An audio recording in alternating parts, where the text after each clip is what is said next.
Jazza, thanks very much for your time. You're a week away from the Golden Contract final against Ryan Walsh. I saw on social media that you've got yourself a new nickname. You are now the COVID Kid.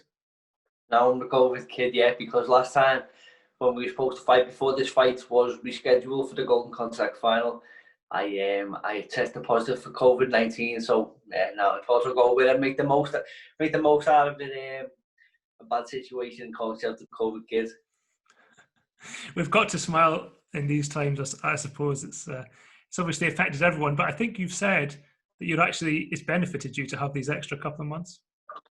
Yeah, it's been good. Yeah, since this tournament started over a year ago, we had the quarter-final, the semi-final, now we're in the final. Should have already been over and done with, but as I said, when we entered the tournament, I live a very, very, very strict lifestyle. I sacrifice so much, and I always knew the man who would sacrifice the most coming into this tournament. Throughout not just the tournament, throughout his whole life, the man who can be the most disciplined, the man who can give the most to his career will be the man who succeeds. And this getting set back only puts me in a better position, whereas I am okay with everything that goes with it. I love the boxing lifestyle. I love to live life as a boxer. I love training.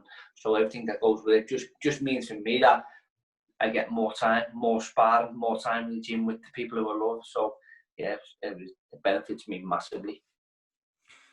When the Golden Contract was announced, the prize was a 2-year promotional deal with 6-figure purses. Is that still the same given the pandemic? Yeah, well, I think we've been very lucky that it hasn't affected us in this way. I think a lot of your sports have stayed the same when it comes to financial situations. So boxing is just the same. It's a professional sport. It's live on Sky Sports. So why should that change if the footballers and you know I don't know whatever else, just football and boxing here in Liverpool. But yeah, if everyone else stays the same, then I think the boxing should stay the same. Also, I feel for a lot of fighters who in this situation have not been able to fight because how boxing works, it's a business and you have to sell tickets to the public, the paying public, to actually stage an event, and that hasn't been the case. So I am very, very lucky, very blessed that the MTK Golden Contract has gone ahead, and Sky Sports and my whole team have pulled together to make this happen. And how would you sum up what the Golden Contract has done for you as a boxer, as a person? As a boxer, it's been probably the best year of my life because I've been so active. I've been active in title fights. I've just been living a really healthy lifestyle. And through this global pandemic, I think a lot of people have been suffering with mental health, and it's hard for a lot of people who don't know where they're at. But I have had structure throughout this whole year, more structure than I would have usually. So I can only be grateful for this tournament as a whole. And in my life, it shows my family. The father goes out and works hard and he sacrifices and he does what he can to achieve his dreams, and he's got a lot of belief in himself, and that's the way life should be. I think you're almost coming up for a decade as a pro, but you're not 30 yet. Does it feel like you've been around forever? Yeah, well, boxing, they say it's a short career. They do say boxing is a short career, but I started at the age of 12. Now I'm 29, 17 years. What are the jobs do people stick around for 17 years? Do you know what I mean? So you can say it's a short career, but it's also a very long career. It's a tough way to make a living. I think that's what people talk about. How could you survive so long in a sport where you could take so much physical trauma, and you could, every day you go to work, you're risking getting hurt. How can you still be around in this sport? But I think I live a healthy lifestyle. I don't drink, I don't take drugs, never have. So it's just that I live a really clean lifestyle. It gives me a lot of fitness. I feel physically that I am younger than when you look back and you see the people who you went to school with, and you think, bloody hell, they look a lot older than me. My face might be smashed in, but they look a lot older than me. You know what I mean? I think boxing has been really good for me, and it keeps me young.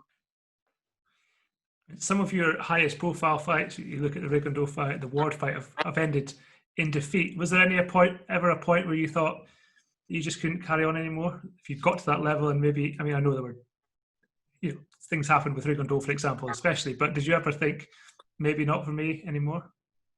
No, because if you have a look at my 2 losses, and after every loss, the first loss I had was for the British title, and I didn't win. I was currently English champion and I lost for the British title. It was a heartbreaking for me. It was the first time I'd ever lost. Put me in a bad place, but I knew if I was going to come back, it'd have to be better than I ever have been before. And I went on to win a British title. Then I lost fighting for the world title, and then I lost the British title again, and went on to win a European champion. Now I'm currently double European champion on the verge of a world title fight. So I think every time I've had a loss, you have these losses, but come with it the benefits of the ability to grow. It's like the seed of equal benefit and reward. And this fight with Ryan, I think he's slightly the favourite with the bookmakers, but for all intents and purposes, it's largely viewed as a 50-50 fight. Is that how you see it, or are you someone who says, no, I'm the favourite and I'm going to win? No, I don't go to betting shop myself. I don't really know how it works. I don't bet, but I can only see as what I see from who I speak to, my people around me. They say, "Hey, I won a right few quid on you last time," and all that. I just think that's a good thing for you because I know I'm going to win this. I'm so confident. I'm super confident.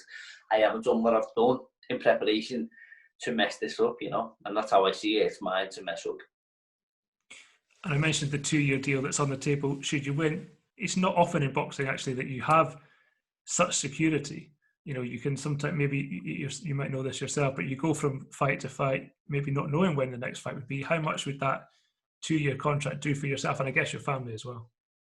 Yeah, well, financially, it got, to speak about what it does financially, but it puts me in, for promoters to be paying you such good money means there's got to be a return.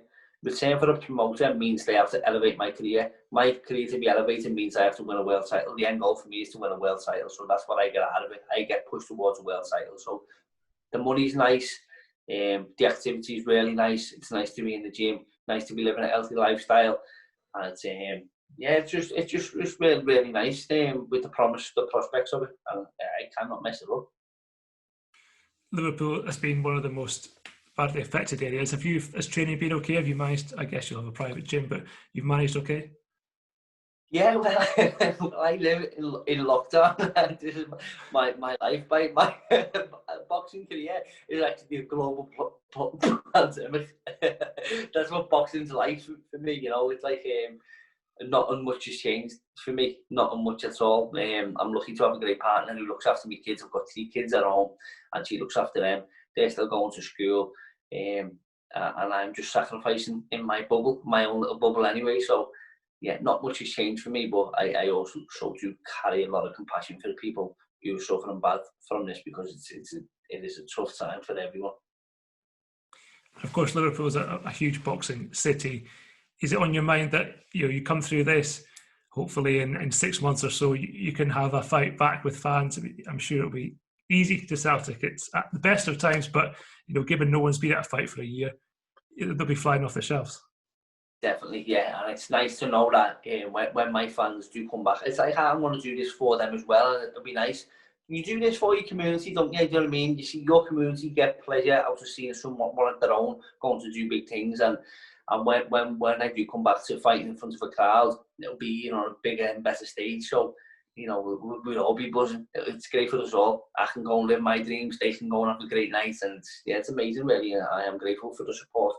During this time, I don't have to do no social media due to this pandemic. It's a mad situation. Fighters would love to get paid a lot of money to be able to fight on Sky Sports, but they don't actually have to do nothing that goes with it, like the media and the press and doing the tickets to the fans and all that. But I love all that. That's a big part of it for me. That my gratitude comes with that. So it'll be nice to. I'm trying to keep that going as much as I can to get back to people on social media for the messages and support and all that. And the likes of you giving your time to speak to me. It's a great way to live. So I'm trying to carry it on as much as I can, but it has slowed down massively. Yeah, and do you still actually sell your own tickets? Yeah, well, I think it's a duty as a fighter, because on day one when you get your first fight, you have to go and hand these tickets out, because it's you don't fight unless you can sell the tickets, as you know the business. A lot of people don't know the business. You don't fight if you don't sell tickets. it's not an amateur sport, it's a professional business. So if you don't earn the revenue for your opponent, you cannot fight your opponents, and that's how it works. And you might make a little bit more on top to get yourself paid. So these people who are buying tickets off you, the people who you know from your own community, what happens when you hit it big time, you hit the jackpot and you don't have to do it anymore, and they're sitting there thinking, hang on a minute, we was going to watch Jazza, we was travelling to up and down the country to watch Jazza when he had only 2 fights, 1 fight, 3 fights, you know what I mean? So I make it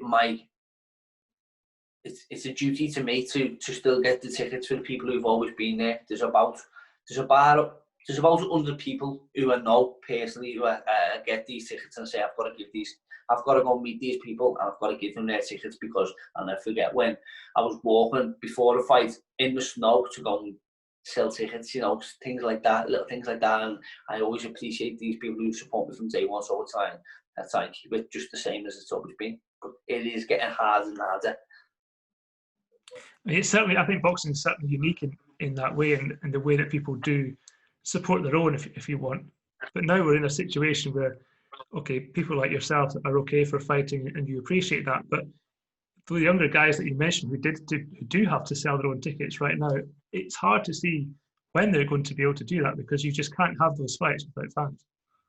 Sad, mate. So sad. I've got friends who are just in the gym every day training, and you just don't know when they're going to fight. They've also got families they have to provide for, and they have to go to work as well. So it's like boxing's being affected. I'm thinking through this all, is like, is there going to be a full generation of boxers who missed out, or like we get the stars who are getting the TV opportunities, but then the kids who have to learn and come through, are we going to miss that generation because of this pandemic? I don't know, because they're not getting the learning experience, and I don't think they can go around and spar with each other. They're not going to go and kill each other in the gym every day. So I think we might suffer when it comes to this generation of young fighters coming through, because they didn't get the learning experience due to getting on these televised shows, these smaller shows, prepare themselves for the TV dates. Maybe we might miss out on some of these fighters. I don't know.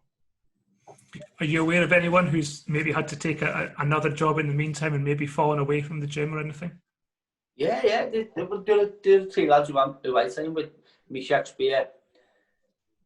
Spear, Jay Farrell, and our other man just turned pro, Josh Wright. They've all got to go and get jobs. Not got to. We all got to, you know, no one knows us nothing, but we're trying to be professional boxers. You would think that something comes with it, but no.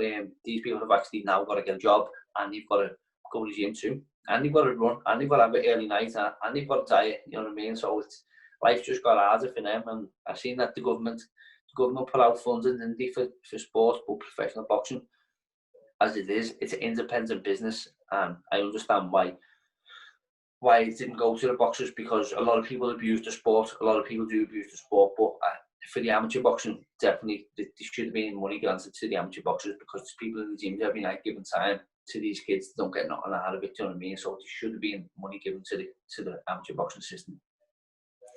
Definitely. I mean, I think there will be a lot of things that this pandemic has an effect on long term that we maybe can't even see yet. It would be really sad, as you say, if amateur boxing, which provides so many young kids with a route into something proper, you know, something worth their time, if that suddenly falls away, especially, I guess, in places like Liverpool. Yeah, well, boxing as it is, it's a lot of people who go into boxing from underprivileged backgrounds. So if you're at the age of 15 to 17 now, what are you going to do? A lot of people say, well, you know, stay home playing your Xbox. What if you don't have a home? And what if you don't have an Xbox? What if you live in a hostel and boxing's your only way to provide? You know what I mean? What if you don't have many friends? What if you have sacrificed the last 5 years of your life from the age of 12 to 17 to boxing? You haven't got a social life. So what now? What do you do now? You're just sitting there waiting for these people to say, yeah, you're allowed to go back to the gym now, or there's no go and do your own thing. You know what I mean? These kids are lost. These kids need these people in the amateur gyms. Like my coach also runs an amateur boxing club, Terry Matthews, and he's got these kids in the gym, and young adults and grown men, you know, every single day. That their whole purpose is for boxing. That's the only thing that keeps them on a straight and narrow. So I don't be surprised that there's going to be a lot more suicides and people going to jail, because the funding hasn't gone that way, which is sad to say, but it's so true. I know I'm sure you're planning to have a few more years as a fighter yet, but you sound like someone who might be interested in the coaching side or the mentoring side of things in years to come? Definitely, community is my passion. I'd like to do something. Well, I will do something. I've already started working on things to try and put things into place for the community, and that would be nice for me because it's freely given. We can give what's freely given to us, and it doesn't mean it has to be a million. We need millions. We need to be a world champion to do it. We don't need these things. We can just freely give in. These opportunities come every single day. It's just looking out for them and putting them into place. And yeah, I'm in a good position now. I'm in a really good position thanks to boxing. Is that I can now give back to the community, and that's what I want to do. Excellent. Well, hopefully that is a few years down the line. All the best for next week and for the future. Thank you very much for your time today, Jazza.